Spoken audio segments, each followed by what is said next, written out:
Hello বন্ধুরা, আমি ইসলাম from Islam engineering. আজকে আমরা দেখব তোশিবা স্টুডিও 452 ফটোকপি মেশিনে কিভাবে সাধারণভাবে ওয়ান সাইডেড পেপারকে ফটোকপি করা যায়।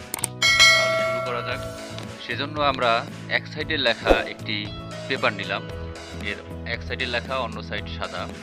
পেপারটি আমরা স্ক্যানারের বরাবর গ্লাসের উপরে বাম পাশের উপরের কোণায় লম্বালম্বিভাবে রাখলাম।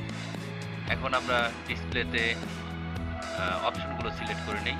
প্রথমে পেপারের সাইজ সিলেক্ট করলাম A4, তারপর পেজ সংখ্যা দিলাম একটি এবং কালি কিছুটা বাড়িয়ে দিলাম এবং শর্ট নন শর্ট দিলাম।